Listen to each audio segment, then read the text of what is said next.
alright.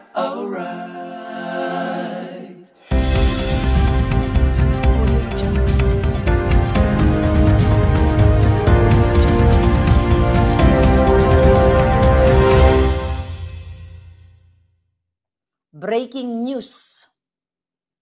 Okay? Confidential informant, kilala na. Tanungin niyo ako, yes, kilala ko na siya. Pero, ito ang description. Magi-guessing game muna tayo. Alright? Magi-guessing game muna tayo ng bonggang-bongga. Here we go. Okay. Ayon ito sa ating mga juting jahas, okay? Mga juting jahas, actually, ang ating mga puting ahas dito, mga pwedeng from PIDEA, from PNP, from AFP. Okay? Ito yung operation na gaganapin sana sa Rockwell, Makati, mga palangga. Ha? Ayan ha. Uulitin ko sa inyo. Hindi lang isang tao o isang impormante, okay, ang pinanggalingan ng impormasyon. Yung impormante, di ba? Hindi lang iisa, dalawa, o maybe more than that. Okay? Higit pa sa dalawa. Yun ang nakarating sa atin na kung gagawin lamang ang thorough investigation tomorrow, together with the other senators, not only Bato as a chairman, kaya nga dapat yung mga hinayupak na members of that committee nandoon din. Unang clue. Okay? Ang impormante na dapat maipatawag at buhay pa. Kakagugugel ko lang, buhay na buhay sila. My God. Ito ay anak-anakan ni Maricel. Okay? 'Di ba ang tawag sa condominium doon sa Rockwell sa kanya, inay, 'di ba ang tawag sa kanya showbiz ay inay. First clue, dalawa lang muna bibigay ko sa inyo. First clue, ang informante ng PIDEA na nandiyan sa record na ayaw ilabas ni Lasso, may binilunok niya o tinago niya or whatever, kung anong ginawa nila diyan kasi nandoon daw yan nandiyan. Ayaw nilang ilabas kaya lalaki o babae. Actually, babae at lalaki. Sabi ni Luisa, lalaki at babae. Amo na, first clue. Anak-anakan, okay, ito ni inay, okay, ni Maria. At second clue, okay, first clue, second clue. Ito, same person. We're talking about same person. You comment at baka maaring basahin natin. Nagtatrabaho siya sa isang gun store sa Araneta Avenue sa Quezon City. Naalala ko, I work in Araneta Avenue when I was young. Hindi ko alam. Ang naalala ko lang kasi na gun store dyan, yung True Weight. Naku, mukhang may nakakahula na mga hitad po, tangin. Oh my God! Okay. So, nagtatrabaho sa isang gun store sa Araneta Avenue na naging asset ng dating PIDEA agent na si Jojo Paner. Ngayon, kung narinig ako Senator Bato, baka pwede mong isomon si Jojo Paner. Okay? Na natin, mga palangga. Nakakaloka itong ating mga impormasyon. Hindi ko kinikerry. At mukhang yung informante, mukhang okay naman siya. Mukhang okay naman siya. Alright? Okay, tignan natin dito. Sino? Nakaula na ba mga palangginging? Okay. Alright, mga kababayan, yan ang clue natin. Maluloka kayo. Actually, mukhang okay naman na siya ngayon. May anak na. Basta anak-anakan siya ni Maricel. Siya pala ang nagsumbong ayon sa ating source. Hindi sa akin dahil ako, dito naman ako. Wala naman ako doon sa pinangyarihan. Isa siya sa informante, okay, na alam ni Francia, Director Francia, okay, at ni, sino yung isang pinatawag niya? Si Corioso, si Dave Corioso. Asa na yun? Diba? So, alam ni Francia, alam mo Francia, Director, alam mo rin Morales, alam mo, kuryoso, kung sinong tinutukoy ko. Kaya kung ako sa inyo, kumanta na kayo. Ikanta nyo na ng bonggang-bongga para naman may magawa kayo sa inyong bayan. Well, si Morales kumanta na, si Francia nagsisinungaling pa, si Curioso, yung asawa niya, di ba, na isa sa mga pinilit ni Lazo na as a witness na wala naman sa pinangyarihan, nandoon, di ba, sa PDEA. Pero itong first clue natin na informante, nagiging excited ako o parang kinakabahan ako ano yung mga susunod na mangyari kasi bubulaga talaga to eh. Kasi, yung very close dito sa ating unang confidential, nasa first confidential informant pa lang tayo anak-anakan, okay? Ang tawag niya inay-inayan. Then, ang tanging gusto lamang nitong anak-anakan during that time ay marihab daw si Miss Terry, okay? Si Miss Maricel. Kaya gusto ko lang pong linawin, ang subject natin dito actually hindi si Maricel Soriano. Siya lamang ay biktima ng itong mga pulburon na ang nagpapalaganap ay gobyerno. Ang nagpapalaganap, ang nagpoprotekta ay mga dating Executive Secretary Paquito Ochoa, nakasabwat ni Lisa. See that?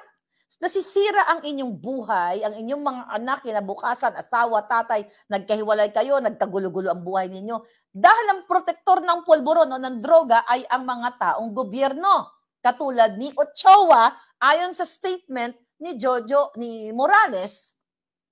Okay? Kaya kaabang-abang. Pero itong first clue na ito, mga first confidential informant na ito, mga palangga. Nako, grabe yung mga hula ninyo. Actually, nandiyan na siya sa hula ninyo.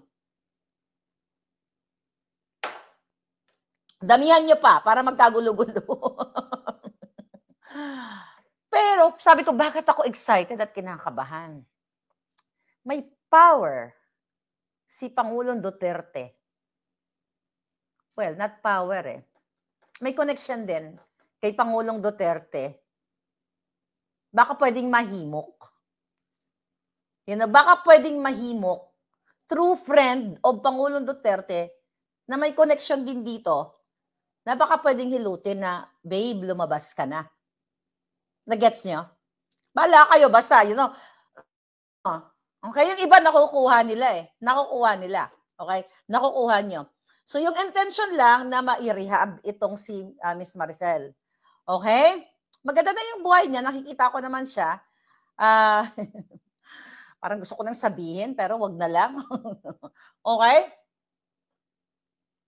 Kasi gusto ko sa Senado, wag na nating agawan ng trabaho ang senador. Wag na nating agawan ng trabaho ang mga senador. Pero kung ayaw nilang gawin, aagawan ko sila ng trabaho dito sa pamamagitan ng ating media. So, ang malungkot lang dito kasi medyo, nananahimik na kasi itong mga taong ito eh. Pero I'm sorry sa inyo kasi presidenteng bangag ang issue dito.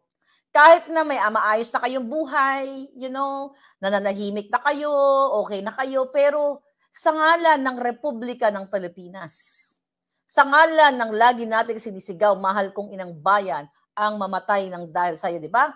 Pag kumakanta tayo ng Lupang Hinirang, bayang magiliw, duyan ka ng di ba lagi natin kinakanta, ang pinakadulo, ang mamatay ng dahil sa'yo. Tapos nanunumpa tayo sa watawat when we were young.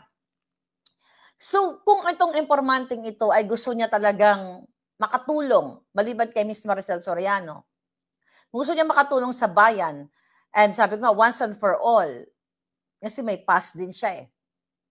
Okay? Mayroon din siyang pinagkalugmukan. Ito yung clue. Yung pangalawang clue, yung pangalawang informant, mas madali niyong mahulaan. So, pero hindi natin bibig, kasi ayokong agawan ng eksena ang mga senador. They have to do it. This is not my job. Kung ako ay taga-PDEA, gagawin ko, lalabas ko lahat sa inyo to. Pero hindi naman ako part ng government eh. I'm just helping. Para mapanagot natin si Marcos Jr. kasi binabangag niya ang inyong buhay. Sinisira ni Marcos Jr. ang inyong buhay na nagpapanggap na siya ay matino pero ngiwi, bangag, lahat na at kinakamal ang pera ninyo. katulad na lamang ng loto. Kaya tayo galit na dapat mawala na yung jutang ginimis. Yan, jutang ginimis na presidenteng bangag. Pinagloloko niya ang taong bayan. Simpleng yes or no. Hindi niya kayang sagutin. Okay? Ngayon, mga palangga, kung talagang gustong tutukan ng Committee on Public Order, okay, at ni Senator Bato, ang chairman, yung kasong ito na talagang gusto niyang makakuha ng ebidensya o makuha yung mga pictures and videos, pipigain niya ng bongga-bongga dito sa confidential informant, mga informant na ito. Pero you'll never know. Baka may pagising nyo, breaking news, nandito na sa channel natin. Di ba? Ngayon, sino ba yung anak-anakan? Actually, Nana, sino ba yung anak-anakan na kung tawagin ay inay?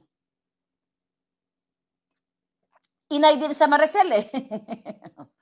Diba? Sino yung anak-anakan? And okay, next clue. Next clue tayo. Move on tayo sa next clue natin. Nawalaan nyo na ba? Share nyo to Maraming may alam actually, hindi lang 2, 3. Nakalagay, nandoon daw yung nandiyan lang daw ang record sa PDEA. Kaya nga tanong natin kay Lasso, saan mo nilagay, Lasso? Actually, dapat ipatawag din si dating PDEA, chief si Wilkins Villanueva. Dapat ipatawag din siya kung sakali nakita niya. Si Pangulong Duterte dapat ipatawag. Ipatawag na natin lahat para masaya, right? So, second clue. Ready. Ang second clue, jutang ginimis, may picture ako. Kasama ako. Nung May 9, nandoon. Nung nag-celebrate kami sa secret voting ni Lisa. Alain mo. Okay, sino siya? Simpleng-simple. Dating asawa ng isang, okay, no, hindi pala yung nandun, well, teka, parang nandun din yata, yung mag-ex. Pero yung girl lalo, maliwanag, may picture kami. Babalikan ko yung picture namin nung May 9, 2022. Pero, ang second clue natin, dating asawa ng beauty queen na isa sa mga close friend ni Bangag Jr. Okay, tandaan nyo. Dating asawa ng beauty queen na isa sa mga close friend ni Coting o ni Marcos Jr. Na ayon sa ating puting ahas na sa PDEA, from PDEA, nakuha o nakalawit na pala ito. Nahuli na. So may record siya dyan sa PDEA. Itong lalaki, sa lalaki ito. Ayon sa ating puting ahas ay nakalawit na, natsurba na ito, nakuha na ito ng PDEA at ginawa nilang asset. Sabi ng ating puting ahas, kaya nga itanong natin sa grupo ni Morales at ni certain agent Jojo Paner.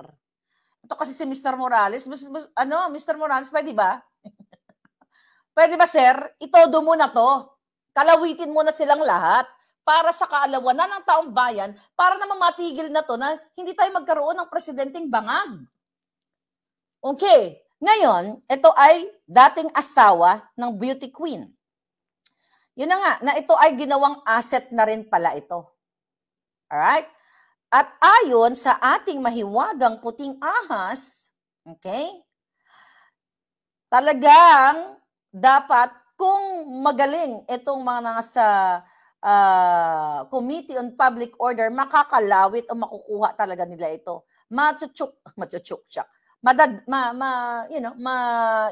Mapipitas, di ba? Gagamit tayo ng ibang word. Mapipitas talaga nila ito kung talagang gusto nilang makuha ang ebidensya, okay, ng confidential informant. Kailangan dikdikin ng bonggang-bongga ni Senator Bato, sina Morales, si Francia, at yung si Corioso. Kasi ayon sa ating juting jahas, sila daw ang makakapagbigay ng liwanag sa buhay ng Pilipino. no, liwanag sa PIDEA leaks para talagang mapalabas yung letrato at video. Kaya nga sabi ko, malay mo, bigla kong ilabas. You know, biglang may nag-message. You'll never know. Buhay pa to. Okay, buhay na buhay. At recently, nag-post si Beauty Queen, hindi ko alam kung 21 o 22, na they're together again. Okay? Nabanggit ito ni Pangulong Duterte sa isang maisog rally. Pinagmumura niya. Hindi si Kuting. Hindi si Kuting. Ayan, may mga nagme-message na. Sabi ni Palangga, Madam, back ka naman. Secret promise later. Okay. Naku. Kinakabahan ako sa inyo, mga hitad. Itong artista na ito, no, itong, hindi yung, okay, yung isang confidential informant, actually, mukhang, naku, punyeta, talaga. Nakakatakot kayo kaya. Nakakatakot ang mga hitad. Okay, so dalawa. So may, ayun, itong, nasa pangalawa na tayo, di ba? Nasa pangalawang puntos na tayo. O, nakakaloka. Okay? Nasa second, na tayo, confidential informant. So itong confidential informant na ito, nakalagay din ang kanyang pangalan dyan sa PIDEA. Kasi nasabat din to dahil nagdurog din to eh. Ang eksena pala dyan, nagkaroon sila ng rivalry. For whatever, babae ba? Fame? Kasi, ayon sa mga PIDEA informante natin at mga polis, pag ganito mga operation pala, sabi ko, sir, ano ba usually ang bakit ba may nagsusuplong na sinusuplong niya yung kaibigan niya? Kasi yung kapatid, bihira yun eh, yung kaibigan niya o ka-office mate or something. Ano ba usually ang pinag-aawayan nitong mga durugistang ito, mga pulburonik nito, bakit they're happy, jamming sila, then all of a sudden yung isa magre-report sa PIDEA. Tatlo daw. Business, rivalry, or babae na pinag-aawayan nila, chinukchak ng isa, yung girl lalo ng isa. Yun daw. At yung iba, gusto talagang mabago yung kanilang family. Doon sa dalawang informante, kasi maybe more than 2 eh. Dalawa lang muna ibigay ko sa inyo. Masyado naman kayong di ba? Generous ako, pero ayoko naman ng bogang ibigay sa inyo ng lahat. Kasi ayaw nga natin pangunahan itong kongreso. So, yung Girl Lalo, okay, hindi ito yung confidential informante, yung Girl Lalo, itong Girl Lalo na beauty queen, Virgo din siya. Okay. Virgo siya, ang CI o confidential informant yung jowa niya. Tignan ko kung anong horoscope niya. Dali lang Tignan natin. Nag-google silang lahat eh. Kakaloka. Tignan natin kung anong horoscope ng isa. Alright? Pero baka magkamali ako. Yun, minsan di naman perfect eh, no? Pero tignan natin. Tignan natin sa...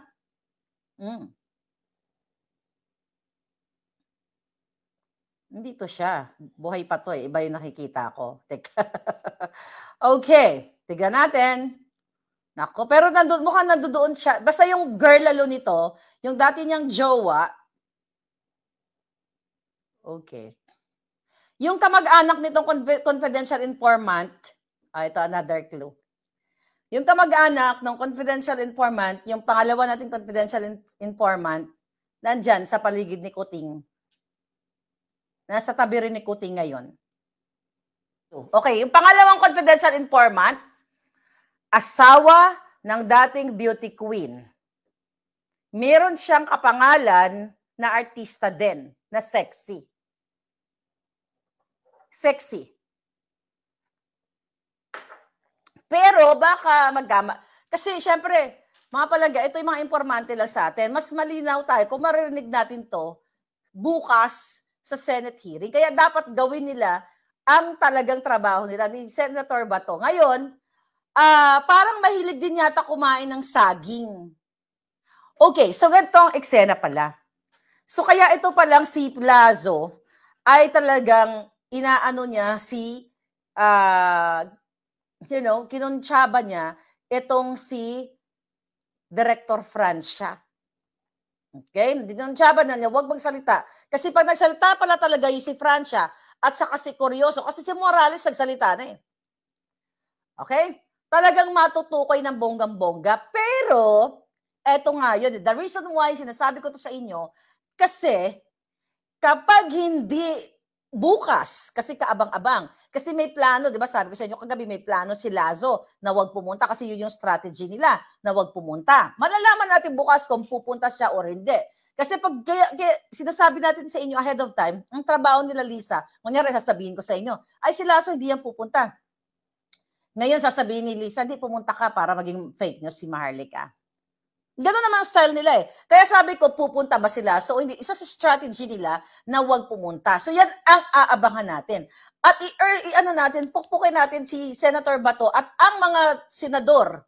Di ba si Senator Bato, given na yan, siya nga nag-open ito eh. Pupukpukin natin yung mga senador, okay, na mga binanggit natin, si Cayetano, Pia Cayetano, si Ontiveros, si Legarda, si Coco Pimentel, si Robin Padilla, si Senator Bongo, si Ejercito Estrada, si JV, ay si Estrada, sino? Yung isa si Jinggoy, tapos yung isa si, yun na yun. Pupukpukin natin sila kasi ito ay usapin ng taong bayan na hanggang ngayon pinamumunuan tayo ng bangag-bangag. Sinungaling ang gobyernong ito na imagine niyo. Yung una ko nilabas, sinasabi nila AI, Artificial Intelligence Generated. Di ba? Ang daming pakalat. Yung iba sumakay pa, oh, Maharlika fake news, naninini, dadadada, mga giatay. Pero, nung lumabas na si Morales, yung iba, okay na lang din yung sumakay na, gano'n, okay pala, totoo ba? And that's good. Sana wag lang kayo sumakay. Sana you are acting because you love your country. Hindi ko to pinagmamalaki. Ako, alam niyo naman, nasa Jamaica ako. Kung ako'y wala akong pakialam sa lupang sinilangan ko, at katulad ako ng ibang mga, dyan na nga sa Pilipinas, I'm from LA, mga biga-biga na ganon. Nasa sariling bayan, katulad ni Lisa, very New York, at ang anak na daw, very Briton, very British. Nakita nyo, si Lisa Tanas, very yung kidnapper, very New York. Yung anak niya, very British. Ba't nandyan ang mga jutang Genemes sa Pilipinas? Ba't nandyan si Marcos Jr. na very British, na kinakamkam yung pera ninyo, nagpapakabangag at pinahirapan ang buhay nyo, at isasala kayo sa bang-bang-bang dyan sa China? Sige nga, very Briton pala sila, very New Yorker pala sila, very New York. Bakit nandyan dyan mga hinayupak na yan? Bakit inuubos nila ang pera ninyo? Bakit nagpapatalo sila ng loan better maya-maya? Diba? At sabi ko nga, bantayan at pagdasal din natin si Morales kasi ginagapang siya na hindi siya makarating sa May 7. For whatever, anong, babayaran or something, malalaman ko din yan. Ibe-breaking news din natin yan. Tandaan nyo, hindi makakaligtas ikaw, Lisa, dahil nasa paligid mo mismo yung ahas ko. Nag-acting lamok lang yan, minsan kinakagat ka. Pero makakarating din sa akin. Yung isang informante natin, baka mahilot ito ng kaibigan ni Pangulong Duterte. Nandoon siya nung maisog. Very visible siya doon. I know this person. Baka pwede niyang himukin yung kakilala, yung close niya. Okay, clue. Balikan natin yung mga kapapasok lang. First clue. Okay, pero dapat marinig natin ito sa Senate bukas. Yung first clue, okay. Okay, yung first clue, bata pa siya. Matanda pa ako. Showbiz din. Okay, halos parang mga showbiz lahat ng mga to So ito ay, madali lang to Feeling ko, hawak pa nito. Pero actually, nasa PIDEA yung ebidensya nito. Tinatago lang nila Imagine niyo, ayaw nila ipalabas. Mga palangga, buhay na buhay pa. Buhay na buhay pa ang confidential informant. At yung second confidential informant ay naging asset ni Jojo Paner, certain Jojo Paner at ni Morales. So, dalawa na. Nakuha nyo na ba?